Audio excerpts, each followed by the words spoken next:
Isso, vocês podem sentar um momentinho. Ontem celebramos São Pedro e São Paulo e essas figuras, Pedro e Paulo, são colocados como os apóstolos principais da Igreja Católica. Pedro e Paulo são colocados como os dois apóstolos mais importantes para a Igreja Católica. E o Pedro e o Paulo, eles eram completamente diferentes. Completamente diferentes. O Pedro era um pescador, não estudou muito, né? Ele morava ali na praia ali de Cafarnaum, vivia dos peixes, então não teve oportunidade de estudo, não sabia possivelmente nem falar o hebraico, falava um dialeto chamado aramaico, e Jesus o chamou e fez dele uma das pessoas, um dos apóstolos mais importantes. Ele escolheu 12 apóstolos, dos 12 apóstolos escolheu 3, Pedro, Tiago e João, que eram os íntimos dele, e desses 3 ele escolheu Pedro. Escolheu Pedro, que depois disse que ele ia se tornar, ele é a pedra, e sobre esta pedra vou edificar a minha igreja. E foi Pedro que negou Jesus 3 vezes. Então dizem que o pecado de Pedro foi um dos maiores pecados que existiu, foi o pecado de Pedro. O Paulo, já ele era um perseguidor. Ele tinha uma formação farisaica, ele estudou na escola, uma das melhores escolas da época, escola de Gamaliel, falava muito bem o hebraico, porque para ser fariseu tem que estudar o hebraico.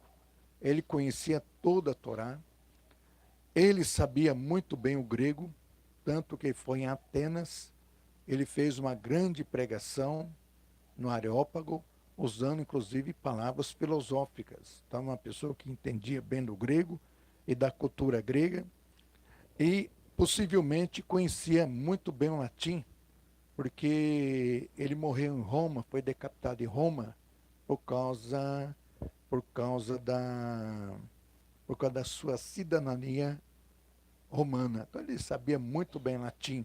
Então era uma pessoa bem estudada, muito preparada, que pegava cartas para perseguir a igreja. E Jesus chamou Pedro de uma maneira, que estava pescando lá no barco, no capítulo 5 de Lucas, e chamou Paulo quando ele ia para Damasco. Ele ia para Damasco para matar, destruir uma comunidade cristã. E depois, com a conversão, o Paulo ele começa a escrever cartas para formar comunidades. Então, são chamados.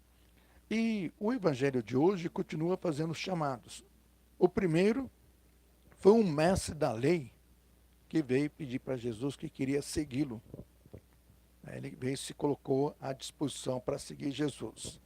E Jesus falou: puxa vida, você anda com as melhores vestes, você vive do templo, vive e come o melhor possível. E Jesus era um itinerante, né? Então ele diz, as raposas têm suas tocas, as aves dos céus têm seus ninhos, mas o Filho do Homem não tem onde reclinar a cabeça. Então, você vai fazer o que atrás de mim? Que você... Mas não disse se ele decidiu ou não. Mas possivelmente Jesus fez esse questionamento, porque talvez ele não seguiu Jesus. Ele não quis saber de seguir Jesus, porque tem que fazer renúncia de tudo. Tudo para seguir Jesus. E o outro, ele diz que primeiro ele vai seguir sem Jesus. Mas primeiro ele tem que sepultar, né, esperar os pais morrerem, esperar o pessoal morrer. A hora que o pai dele, a mãe dele, a família dele sepultarem tudo, aí vai seguir. E Jesus vai dizer o seguinte para ele: então, segue-me e deixa que os mortos sepultem os seus mortos. Quem faz uma opção para Jesus, ele tem que fazer uma opção totalmente radical, né?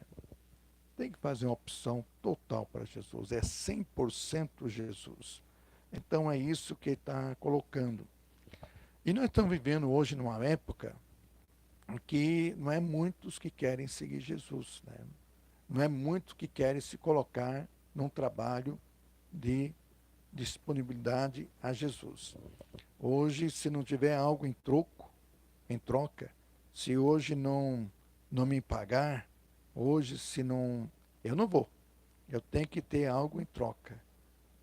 A gente percebe, até às vezes, para encontrar uma pessoa para coordenar algo tão simples, até um serviço na igreja, o pessoal não quer saber. Se talvez falar, não, você vai receber um salário todo mês para coordenar esse serviço, aí vai aparecer muita gente. Mas por causa de Jesus, não. Por causa de Jesus, não. Mas talvez por causa de um salário todo mês, olha, aí vai aparecer alguém para falar, não, eu pego sim, contanto que tenha um certo retorno. Um certo retorno. Hoje é o mundo que nós estamos vivendo, onde está diminuindo cada vez mais aqueles que desejam ser voluntários, desejar ser voluntários, então está diminuindo cada vez mais.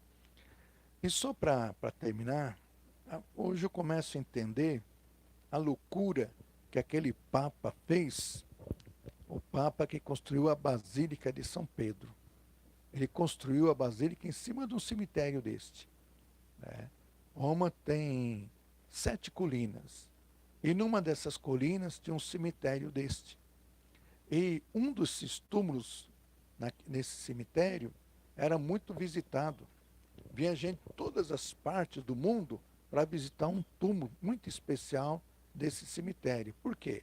Porque diziam que nesse túmulo estava sepultado o apóstolo Pedro.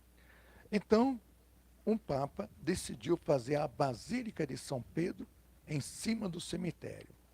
Hoje eu começo a entender isso, porque nessa história de um mundo laico, nessa história de mundo laico, se o Papa não tivesse feito isso, alguém podia, talvez um prefeito, talvez um governador, talvez alguém podia tomar uma decisão de pegar e falar, vamos acabar com isso, não quero mais o povo aqui, e de pegar e sumir com aquele cemitério, com aquele túmulo e tentar para desfazer isso.